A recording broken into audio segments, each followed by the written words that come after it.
niba hari inkuru yatunguranye uyu munsi, inkuru yaje yerekana itangazo rivuye muri Qatar rivuga ko Tshisekedi na Kagame bahuye bagahurira i Doha muri Qatar.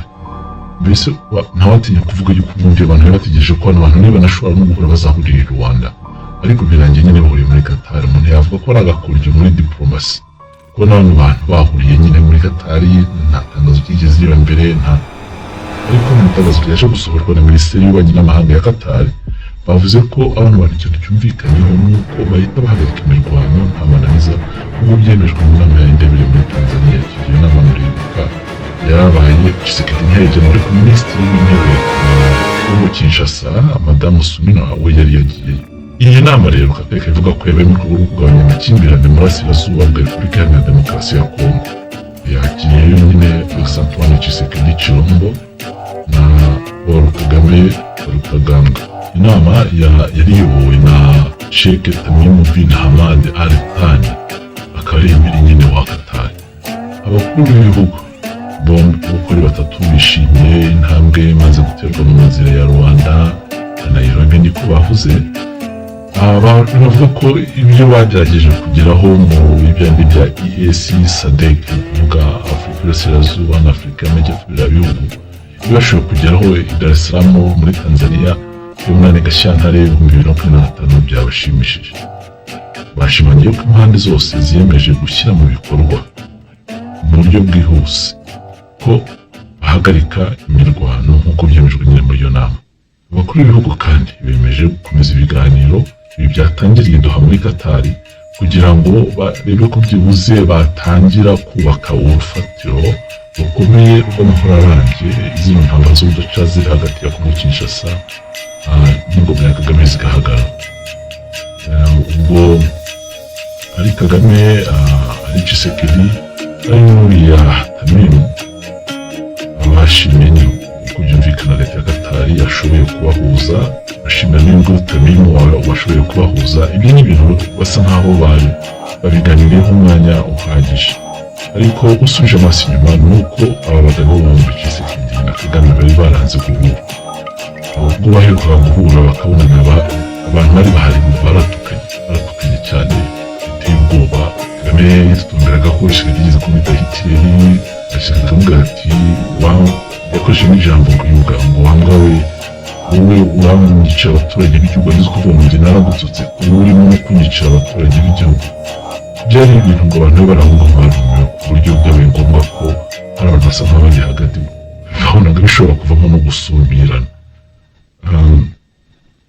Ibingibi byo guhuza ariko Tshisekedi na Kagame atari yarabigerageje mbere biranga birananirana, ariko kuri iyo nshuro byagerageza gushoboka. Abantu benshi bavuga ati byananiraniye muri Angola byabereye muri Qatar, ariko hari impamvu byatumye bikabera muri Qatar, bikaba ndetse binatunguranye.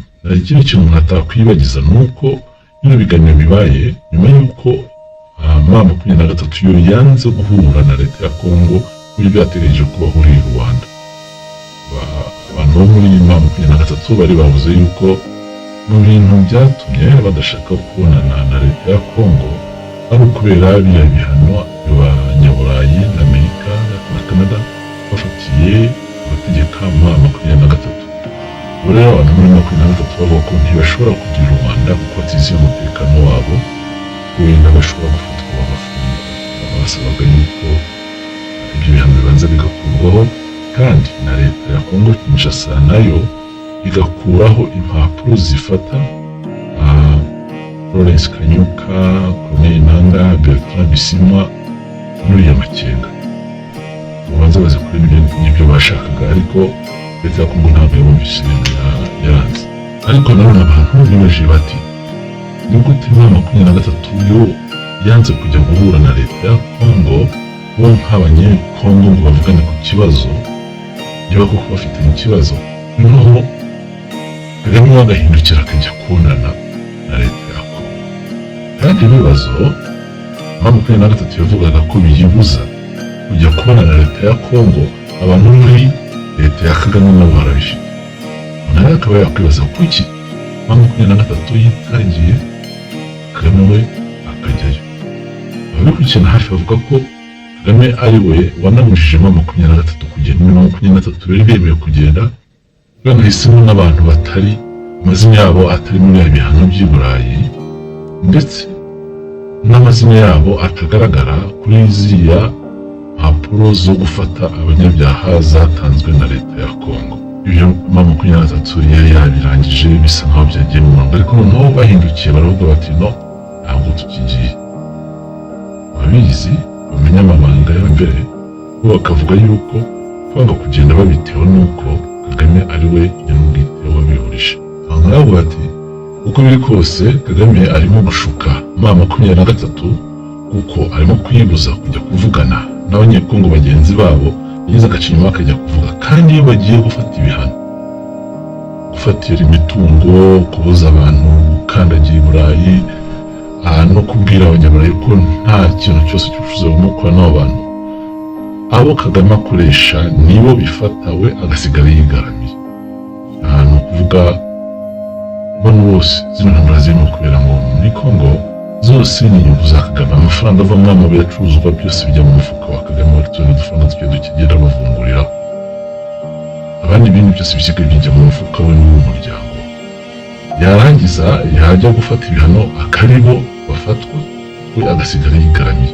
Ni ukuvuga niba ubu ngo bavuze Nkubito, bakavuga Kabarebe, bakavuga Karusisi, bakavuga Mwizi, ko ari bo bantu bafashwe na bino bihano yashyizweho n'abanyaburayi, Kagame azakomeza ababwira basubire muri Kongo, cyangwa niba na ngombwa anabahindure ashyiraho abandi. Ni ukuvuga inzego bano bantu bari bakwiye Kagame abasimbuza abandi, ariko ubu ba nyir'ubwite bakomeze bagume ku rugamba. Ibi nibyo byabaye kuri Karusisi. Kagame amaze kumenya ko agiye gusohoka ku rutonde rw'abantu abanyarwanda bagiye gufata ibihano, ngira ngo hari babwiye mu biganiro twagiranye nabo ubushize, twebwe ku cyuma tuvuga kuri ko hari urutonde rugiye gusohoka rubuze rero Karusisi, burangije buracya biraba. Ubu Karusisi Kagame yamenye ahita amukuraho aramusimbuza. Amaze kumusimbuza, ariko Karusisi na n'uyu munsi aracyari muri Kongo, ntiharimo kurwanira. Uyu Karusisi afite ibibazo byinshi kubera ko na mushiki we aho yayoboraga iriya banki de Kigali BK bamuhase imfunguzo, akiyongeraho ko afite umugore we ukora muri sosiyete y'izina ya Kagame ya Peso Ventures, nawe simbizi ibintu byo kubiza kugenda. Hejuru y'ibyo kandi burya ise wa Karusisi yishwe arozwa, kandi arogwa nyuma y'uko Kagame yamukoresheje nk'ingibi nyine mu gukoresha mu gihugu cya Karusisi. Ese wari Karusisi yitwa Yohani Murikimasi Karusisi. Uno mugabo yakoraga muri Minisiteri y'Impunzi, none igihe bajyaga kwica abahutu i Kibeho, muri Minisiteri y'Impunzi niho habereye inama y'ukuntu bari gukora ubwo bwicanyi. Ni ukuvuga nawe yari ari i Kibeho, ari mu bantu barimo kwica abahutu. Barangije kumukoresha ayo mahano yo kwica abahutu, ayo mahano ya jenoside, barangije we nawe baramuroga. Ni ukuvuga ntawati umuntu avuze yavuga ngo Karusisi ni umwana w'umujenosideri. Ese akoreshejwe ibyaha ararozwe, nawe akoreshejwe ibyaha bagushyize ku rutonde rw'abantu ruvuma ku isi. Umva rero Karusisi yarakwiye gutangira gutekereza ibye aho bigana. Kuri ibyo ngibyo rero Kagame we arimo kwikuramo inyungu ze, abakoresha ingaruka mbi nibo zirimo kugeraho. Kuvuga barimo kugwa mu mutego wa Kagame wo kuguhura wabaye hagati ya Kagame na Tshisekedi. Abantu benshi babibonyemo nk'intsinzi ya Tshisekedi, kuko mu ntangiriro Tshisekedi yari yavuze ko we adashaka guhura na M23 kuko M23 ari icyuka, ko nyir'ubwite kizigenza ari Kagame, ko ari we akeneye guhura nawe bakarangiza ibibazo byaba bihari kugira ngo intambara ihagarare. Tshisekedi we yavugaga ko ibintu byose yasinyana cyangwa kumvikanaho na M23 ntacyo byatanga mu gihe Kagame we yaba afite izindi gahunda ze. Bakavuga ko mu gihe cyose Kagame azemera kuvugana nawe imbono nkubone, akamubwira ikibazo afite, akareba nihari icyo yagikoraho, nta kibazo we yakwemera bakagirana ibiganiro. Ariko nanone uyu Kagame yakomeje kugenda ahakana, avuga ko nta ngabo afite muri Kongo. Gusa iminsi yagiye ishira, kwa guhakana kwagiye kuvamo kutemera cyangwa kudahakana, ahubwo Kagame akajya asubiza avuga ati u Rwanda rugomba gufata ingamba z'ubwirinzi. Ariko ingingo ya Kagame nayo yakomeje kubura ireme, cyane ko banamubazaga bati se ubwirinzi burinda n'ubuhe, ko bigaragara yuko nta bintu by'ibikorwa byo guhungabanya umutekano w'u Rwanda byigeze biba mu myaka myinshi ishize, kandi leta ya Kongo yagiye igaragara mu bikorwa bya gisirikare byo guhangana na FDLR. Iyi nama rero irangiye, Kagame nawe yemeye guhura na Tshisekedi, kandi akemera guhura na Tshisekedi kuvuga ku bibazo byo muri Kongo. Ahantu benshi bakaba bavuga bati Kagame yemeye kuva ku izima abitewe n'abanyaburayi babigizemo uruhare bakamufatira ibihano mu ntangiriro y'iyi ntambara, cyane igihe Kagame yafataga icyemezo cyo gufata Goma. Ntabwo yigeze atekereza ko abanyaburayi bose bamuteranira. Yumvaga ko Abafaransa abafite mu ntoki kubera ibyo bakora muri Mozambique, Abongereza akumva ko yabarangije kubera ibiryo barimo wo gufata abimukira bakabakura Ubwongereza bakabazana mu Rwanda. Ubumwe bw'Uburayi bwose yumvaga ko yaburangije, cyane nyuma y'aho basinyanye amasezerano y'uko Kagame azajya abagurishaho ingugu. Abadage nabo bakeneye ingugu cyangwa amabuye y'agaciro, nabo Kagame yari yaremereye inkuru zabo ko azajya bagemurira ayo mabuye.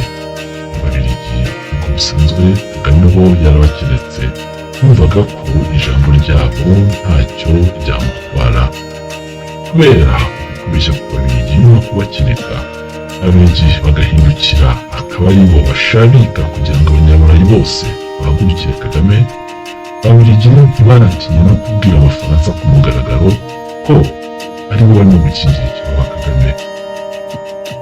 Ibi ngibi Kagame byaramurakaje biranamubabaza, bituma yitotombera Ababiligi mu ruhame. Ikindi Kagame yakozeho ikosa ni ukwibeshya kuri Trump, kuko kuva mu ntangiriro Kagame yibwiraga ko Trump azamushyigikira. Kagame yumvaga ko ibyo yakoze yafata Abongereza ari nabyo azakoresha yifatira Trump. Aha rero niho Kagame yari yemeye Trump yuko nawe azamufatira abimukira akabazana mu Rwanda. Ariko inama nanone yabereye muri Qatar irangiye, hari umudiplomate umwe wavuze mu ibanga ko mu by'ukuri kugira ngo iyi nama ibe ni uko aba bombi, Antoine Felix Tshisekedi na Paul Kagame, bisabiye Qatar ko yababera umuhuza bakavugana muri ibi bibazo. Ariko hari abandi bo bavuga bati Qatar yashyizweho igitutu na Amerika bikwiye ku buryo Tshisekedi na Kagame bahura. Ibi bakabivuga bahereye ko intumwa ya Leta Zunze Ubumwe za Amerika ubwo yari kubutse i Kinshasa mu cyumweru gishize ese ijya i Doha muri Qatar. Aba banyamerika bakaba barahatiye Qatar ko yahuza Kagame na Tshisekedi nk'uko babikoze kuri Rusesabagina. Ibi kandi aba banyaqatari bakaba babihatiwe kubera ko zahabu nyinshi isahurwa muri Kongo igaca mu Rwanda irangira igurishirijwe muri Qatar. Hagati aho tuzakomeza kugenda dukurikirana uko ibintu bigenda bihinduka, tureba niba bigana, dutera icyumvirizo hirya no hino kugira ngo yumve ko byibuze Abanyafurika bashobora kwicara bagakemura ibibazo batabanje kumbagurana no kumena amaraso y'inzirakarengane. Hagati aho ntawakwibagiza yuko amahoro wese